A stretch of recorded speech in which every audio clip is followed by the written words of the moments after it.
Life processes. Life processes can be defined as the basic functions performed by living organisms in order to maintain their life on Earth. जो basic functions performed by any living organisms to maintain life on Earth उसे बोलते हैं life processes. तो दो question बन जाता है, how the food that we eat is digested, absorbed and assimilated in the body. तो ये तो आगे पढ़ेंगे. और how does the body derive energy for the normal day to day work, ये भी आगे बताएंगे.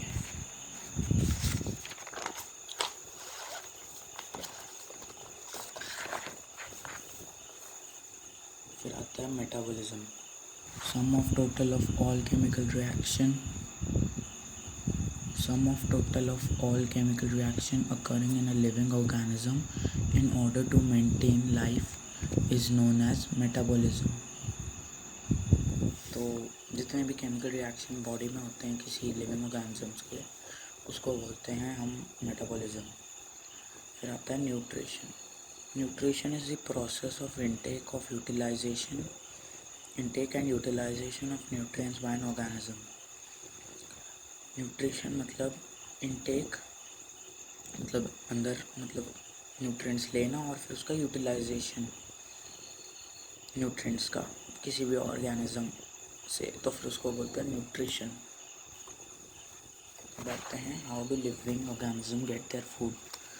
There are two types of living organism. One is who make their own food, autotrophs. Autotrophs are known as producers, the organisms that are capable of synthesizing their own food from inorganic substances like CO2, H2O and light energy or the chemical energy. The green plants, algae and some bacteria. हम तो जो खुद का food बना सकते हैं उनको बोलते हैं ऑटोट्रॉप्स, जो light energy to chemical energy करते हैं, और उनको वो ग्रीन प्लांट्स और एल्गे एग्जाम्पल हुआ. हेटेरोट्रॉप्स होते हैं organism which acquire nutrients from other organism are called heterotrophs. तो मतलब जो हेटेरोट्रॉप्स होते हैं वो कंज्यूमर्स होते हैं. जैसे हम हैं इंसान भी तो प्लांट से फूड लेके कंज्यूम करते हैं. प्लांट से फूड लेके कंज्यूम करने पे वो उसको सिंथेसाइज करते हैं, उसे बोलते हैं हेटेरोट्रॉप्स. फिर मोड ऑफ न्यूट्रिशन आता है. तो जैसे ये ग्राफ बताया गया है उसमें न्यूट्रिशन में दो टाइप है, ऑटोट्रॉफिक, हेटेरोट्रॉफिक. हेटेरोट्रॉफिक में दो टाइप्स हैं. हेटेरोट्रॉफिक में सैप्रोफाइटिक, पैरासाइटिक, सिम्बायोटिक, होलोजोइक. तो इसी हिसाब से यहाँ पे ऑटोट्रॉफिक न्यूट्रिशन बताया गया है. तो उसमें characteristics of plants and algae to prepare the food by the process of photosynthesis. Photosynthesis आता है. Photosynthesis is the process by which plants and other organism convert light energy captured by the sun into chemical energy, carbohydrates with the help of chlorophyll pigment. ये light energy to chemical energy बनाते हैं with the help of chlorophyll pigment. फिर आता है इसमें chemical reaction. 6 molecules of CO2 and 12 molecules of H2O under the sunlight with the help of chlorophyll gives C6H12O6 means glucose. Glucose is released in glucose plus 6 oxygen molecules are released in the this means release. So these are released in the upper atmosphere. Plus 6H2O, मतलब 6H2O. So you can see here 12 H2O molecules were there that converted into 6. So 6 H2O molecules are used to make 6O2, and CO2 also is used to make these three compounds. So adenosine triphosphate or NADPH is formed.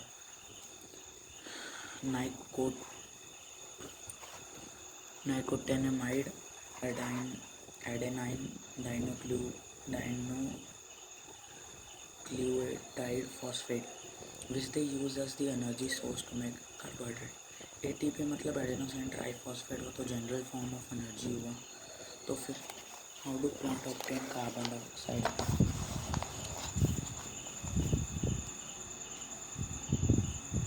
Plant obtain carbon dioxide through the tiny pores called stomata.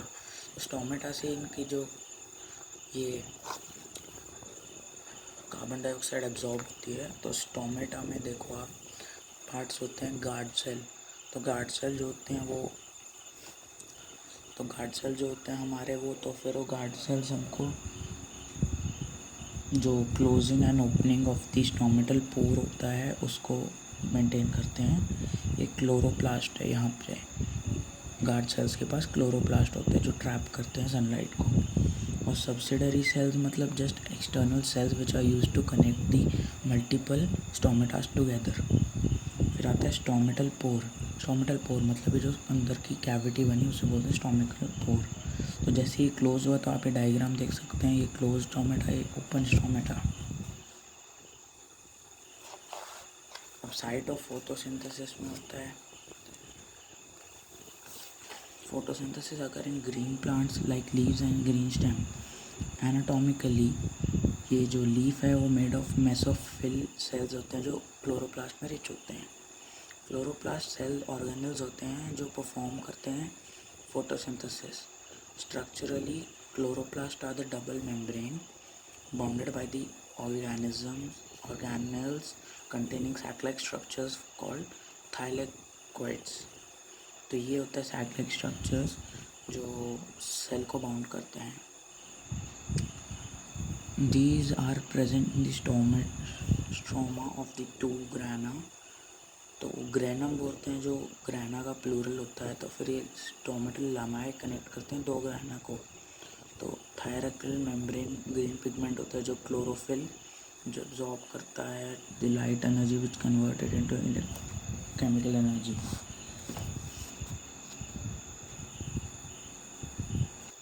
चलिए exercise solve करते हैं।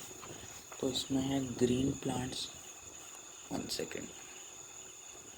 इन the plants the carbohydrates which are not utilise are stored in the form of starch में store होते हैं, मतलब starch के form में store होते हैं। तो वो स्टार्च मतलब फ्रूट्स होते हैं। तो in the terrestrial plants the water used in the photosynthesis is taken up by the roots. Terrestrial मतलब जो ज़मीन पे लगे होता है तो वो रूट से होता है। Micro organism that do not show any molecular movement in them until they infect some cells. तो उसे बोलते हैं वायरस, क्योंकि वो बाहर तो मूव नहीं करता, जैसे ही वो होस्ट सेल में जाता है तो मूव करता है। जो माइक्रो ऑर्गेनिज्म तो इसमें correct pair of form of organic food synthesized stored in plants.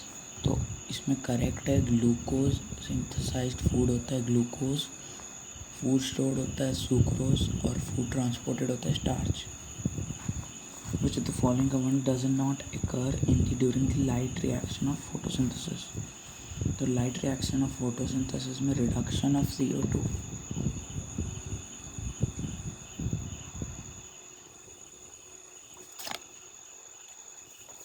Reduction of CO2 होता है। फोटोलाइसिस ऑफ वाटर भी हो सकता है डाउट से। तो हेटेरोट्रॉफिक न्यूट्रिशन में हमको होलोजोइक मोड ऑफ न्यूट्रिशन दिखाया था। होलोजोइक मोड ऑफ न्यूट्रिशन में होता है जो ऑर्गेनिज्म वो कम्प्लेक्स ऑर्गेनिक फूड पार्टिकल्स को यूज़ करता है और फिर कम्प्लेक्स ऑर्गेनिक फूड पार्टिकल्स को वो इंजेक्शन से टेक करता है, फिर डाइजेस्ट करता है, एब्जॉर्ब करता है, फिर बाद में एसिमिलेशन से उसे हर एक सेल तक पहुंचाकर उसको इजेस्ट कर देता है। इजेस्ट मतलब उसको बाहर निकाल देता है। तो उसे एनिमल लाइक न्यूट्रिशन भी बोलते हैं। तो सैप्रोफाइटिक न्यूट्रिशन होता है। This is the mode of nutrition in which organism derive their nutrients from dead and decaying organic matter such as organism break down the food material outside their body and then absorb the digested food material। तो जैसे mushroom होते हैं या फिर आप bread moles, yeast, mushrooms, तो ये हो सकते हैं जो बाहर डाइजेस्ट करते हैं और अंदर ले लेते हैं बाद में। तो आया पैरासाइटिक। तो पैरासाइटिक जैसे आप जानते होंगे जो ऑर्गेनिज्म जो दूसरे लिविंग ऑर्गेनिज्म से फूड डिराइव करते हैं और फिर वो या तो इनसाइड रहते हैं तो on the body of the host रहते हैं पर उन्हें किल नहीं करते हैं। तो सिम्बायोटिक न्यूट्रिशन जो होता है when two organisms are mutually benefited. दो ऑर्गेनिज्म जो म्यूचुअली बेनिफिटेड होते हैं क्लोज एसोसिएशन में रहने ईच अदर, तो फिर उन्हें सिम्बायोटॉन्स बोलते हैं। तो फिर मतलब वो नॉर्मली सिम्बायोटिक न्यूट्रिशन बोलते हैं, जैसे लिचन और फंजाई बोल सकते हैं, जैसे राइबोसोमिक प्लांट्स और राइबोसोम एंड लेग्यूमिनस प्लांट्स बोल सकते हैं। तो how do organism obtain their food? Organism obtain their food का एग्जाम्पल अमीबा में इंजेक्शन होता है उसके जो फूड पार्टिकल यहाँ सामने है, तो न्यूक्लियस जो है उसका, तो न्यूक्लियस के सामने से उसका जो सूडोपोडिया है वो निकलेगा। फिर सूडोपोडिया यहाँ फूड पार्टिकल्स को कवर करके फूड वैक्यूल बनाएगा। फिर फूड वैक्यूल बनाने में उसको डाइजेस्ट कर देगा। तो यहाँ जैसे देखिए आप यहाँ पे डाइजेशन, फिर उसे फूड वैक्यूल बनाने के बाद सूडोपोडिया उसके हैंड्स होते हैं, उसे डाइजेस्ट कर देता है। फिर वो सिंपलर इंटरसेलुलर डाइजेशन होता है, फिर एब्जॉर्ब करता है वो डाइजेस्टेड मटेरियल को, फिर उसे यूज़ करता है अपने डेली यूजेस को, एनर्जी को मीट करने के लिए। और साथ में इजेशन मतलब जो उसका रिमेनिंग अनडाइजेस्टेड मटेरियल वो बाहर चल जाता है उसके बॉडी से। तो पैरामीशियम में जो उसका, अब पैरामीशियम में देखते हैं, पैरामीशियम में एक सेल माउथ होता है, वहाँ से वो फूड लेता है, उसे साइटोफेज बोलते हैं। तो उधर से वो इंजेस्टेड होता है, उसे साइटोफेज बोलते हैं, और जो अनडाइजेस्टेड निकलता है वो साइटोसोल से निकल जाता है। अब हम देखते हैं डाइजेशन इन ह्यूमन बींग्स। तो स्टार्ट होता है गैस्ट्रो इंटेस्टाइनल ट्रैक्ट होता है, जो मतलब पोर्टल होता है जो थ्रू दी न्यूट्रिटिव सब्सटेंस, तो इधर से यहाँ पूरे एंड तक गैस्ट्रो इंटेस्टाइनल ट्रैक्ट बोलते हैं। तो विटामिन मिनरल्स एक्सेट्रा यहाँ से ही जाते हैं और एब्जॉर्बेबल होते हैं। तो they cross the mucosa enter the lymph and can be used by